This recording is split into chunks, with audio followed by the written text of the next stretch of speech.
Olá pessoal, tá começando mais um Brisa Esportiva e o tema de hoje é sobre um assunto que há muito tempo eu queria trazer pra cá, mas eu confesso que estava preparando meu psicológico, porque é um tema que é um pouco sensível pra mim, eu não queria me descontrolar na frente das câmeras, que no caso é uma câmera só, e a gente vai falar hoje da jogadora Cici, o primeiro grande nome do futebol feminino brasileiro, e como o machismo afetou diretamente a sua carreira e faz com que hoje ela seja muito menos conhecida, reconhecida e prestigiada do que ela deveria ser. Então, se você quer saber tudo sobre a jogadora Cici, é só você continuar assistindo.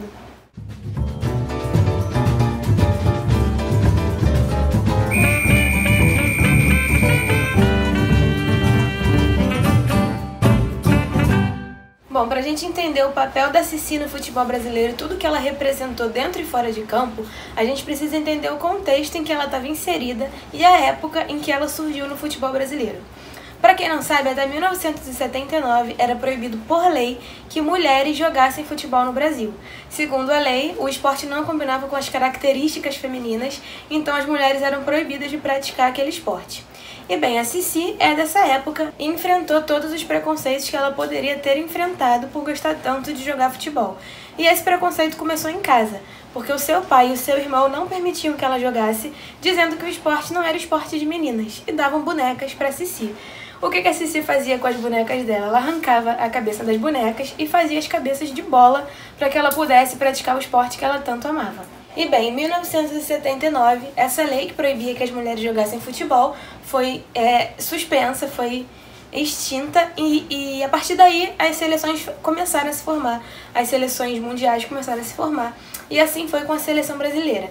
Já em 1988, a Cici já fazia parte da seleção brasileira e ali ela começou a sua jornada na luta contra o machismo dentro dos campos, que no caso dela a gente sabe que existe muito machismo no futebol feminino até hoje. Até hoje a gente escuta todo tipo de comentário sobre a aparência das meninas, sobre a técnica das meninas, mas a gente precisa sim entrar num consenso que há 20, 30 anos atrás isso era muito pior e a Cici sentiu isso mais do que ninguém. Depois de enfrentar tanto preconceito, inclusive dentro de casa, a Cici chegou na Copa do Mundo de 1999, que foi uma das nossas seleções femininas mais históricas, uma das primeiras a chegar numa posição boa, numa colocação boa em uma Copa do Mundo, e a Cici prometeu que se ela chegasse numa boa colocação naquela Copa, ela iria raspar a cabeça. E assim ela acabou fazendo quando o Brasil voltou para casa com o terceiro lugar daquela Copa. Ela raspou a cabeça e aquilo gerou muita controvérsia, ainda mais preconceito do que ela já sofria, e esse preconceito ela sofria inclusive por parte da CBF, que tentava boicotar ela de entrevistas, que tentava esconder ela, porque não era bonito que uma jogadora de futebol aparecesse com a cabeça raspada, com a aparência de um homem. Só que não dava para manter a Cici fora dos holofotes, porque ela era um dos principais nomes daquela seleção, foi uma das principais jogadoras a conseguir conquistar aquele terceiro lugar, e era sempre ela que era preferida pelos jornalistas para ser entrevistada. Então, por mais que a CBF quisesse esconder a Cici, era impossível, porque a mídia queria a Cici. Até que aconteceu uma situação que a Cici posteriormente descreveu como uma das piores da sua carreira. A seleção brasileira foi fazer um ensaio fotográfico. E a CBF, os fotógrafos, enfim, quem estava ali dirigindo aquele ensaio, forçou a Cici a usar maquiagem, que ela não queria, mas eles não admitiam que uma jogadora fosse fotografada não só careca, como sem maquiagem, e obrigaram ela a se montar para fazer aquele ensaio. E ela se sentiu totalmente ferida como pessoa, porque foi forçada a fazer algo que ela não queria e que não dizia nem um pouco respeito à sua atuação como jogadora de futebol. E ela, apesar dela ter cedido naquela época, ela disse que nunca mais iria fazer algo daquele tipo, nunca mais iria se fantasiar, se maquiar. E por conta disso, inclusive, ela perdeu muitas oportunidades de aparecer na mídia, porque ela deixou de receber convites para ensaios, para entrevistas, só porque ela não queria se maquiar, que não era nenhuma obrigação dela como jogadora de futebol. Bom, e a Cici manteve nos anos seguintes, depois da sua promessa de 99 de raspar a cabeça, ela acabou mantendo aquele penteado, deve ter gostado, mas além disso, ela também estava usando aquela cabeça raspada como uma forma de apoiar um menino, um torcedor, que estava sofrendo bullying, porque estava enfrentando câncer. E sofria bullying porque sua cabeça estava raspada e ela quis manter o cabelo dela raspado como solidariedade àquele menino. A história na época viralizou, enfim. Só que em 2001, a Cici estava atuando pelo São Paulo, era uma das melhores jogadoras do São Paulo, inclusive nos jogos da equipe masculina, que ia mal, a torcida cantava pro Muricy Ramalho, que era o técnico do São Paulo na época, a torcida cantava: "Ei, Muricy, coloca a Cici". de tão bem que ela estava indo naquele campeonato. Ela, inclusive, conquistou muitos títulos pelo São Paulo. Foi uma jogadora importantíssima para a história do São Paulo e da nossa seleção brasileira também.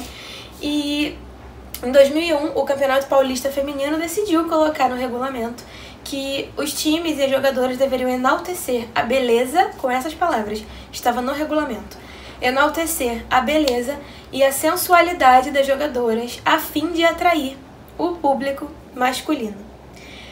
Isso gera uma revolta tão grande pra mim, vocês não têm noção de como eu tenho que me controlar pra não xingar todo mundo aqui nesse vídeo, mas enfim. A gente olhando hoje, na posição que a gente tá aqui, do nível que o futebol feminino atingiu, de torcedoras femininas, a gente pode até achar que isso é impossível, embora não seja tão distante assim da nossa realidade, porque a gente ainda ouve muitos comentários absurdos sobre jogadoras, e na Copa do Mundo a gente ouviu alguns sobre a aparência de jogadoras de alguns países só porque, sei lá, o cabelo delas não estava no padrão, porque o homem ainda acha que as mulheres estão ali dentro do futebol, tanto em campo quanto na arquibancada, quanto no jornalismo, para atrair a atenção masculina, para entreter, né, os homens, tanto que é uma coisa que uma tecla que eu sempre bato como jornalista esportiva, que a gente não vê na televisão mulheres padrão ou mulheres feias, entre muitas aspas, porque eu tô falando do conceito do que é feio dentro do padrão da sociedade. A gente não vê essas mulheres chegando na televisão, a gente só vê musas, Miss Brasil, literalmente, porque Renata Fã foi Miss Brasil, e é só isso que o homem quer ver dentro do futebol. É a única porta que eles abrem para mulheres dentro do futebol, é desde que elas estejam entretendo os seus olhares, e se não estiverem, elas são punidas, elas são rechaçadas, como foi com a Sissi.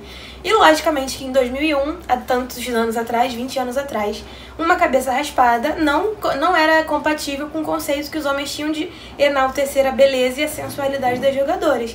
E sim, a Sissi foi proibida de jogar aquele campeonato porque ela tinha uma cabeça raspada.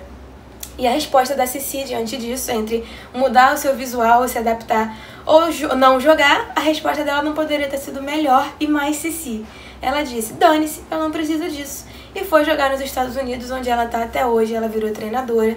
E infelizmente, por conta de tanta coisa que ela sofreu, por conta de tanto preconceito, tanto machismo desde criança, ela ainda conseguiu romper muitas barreiras mesmo, e chegar no futebol, mesmo vindo de uma década, de uma geração que tinha acabado de sair de uma proibição do futebol feminino para mulheres. Mesmo assim, ela conseguiu chegar onde ela chegou. E ainda assim, sendo uma das jogadoras mais importantes do Brasil, ela ainda teve que lutar diariamente na sua carreira contra o machismo, contra a objetificação de mulheres, contra a sexualização de mulheres. E infelizmente, nos dias de hoje, quando a gente fala de futebol, a gente só lembra de Marta, de Cristiane, que são sim muito importantes, são nomes gigantescos para nossa história enquanto mulheres jogadoras de futebol, mas a Sissi é deixada de lado e não poderia de forma alguma. Nós brasileiros, e principalmente brasileiras torcedoras, nós temos uma dívida enorme com a Sissi, nós temos uma obrigação gigantesca de falar dela e de lembrar dela, porque ela foi muito importante, não só dentro de campo, mas também fora dele, para mostrar que você não precisa abaixar sua cabeça para regras, para imposições machistas, em troco de só Deus sabe o quê, porque ela tinha que ser bonita para atrair o público masculino para o futebol. E por ela não aceitar tudo isso, ela pagou um preço muito alto, mas ela mostrou pra gente que a gente precisa sim pagar esse preço, custe o que custar, porque a nossa dignidade está acima do que o machismo quer nos impor. E é isso, esse foi o vídeo de hoje. Como sempre, o nosso texto completinho tá lá no Curioso do Futebol. Eu vou deixar aqui na descrição o HTML o HTTP do site, o site todo direitinho tá aqui na descrição. Vou deixar também aqui escrito as redes sociais do Curioso do Futebol, as minhas. Procurem a gente por lá, sigam a gente por lá e fiquem sempre ligados que semanalmente a gente traz aqui histórias do nosso futebol. Um beijo e até o próximo vídeo.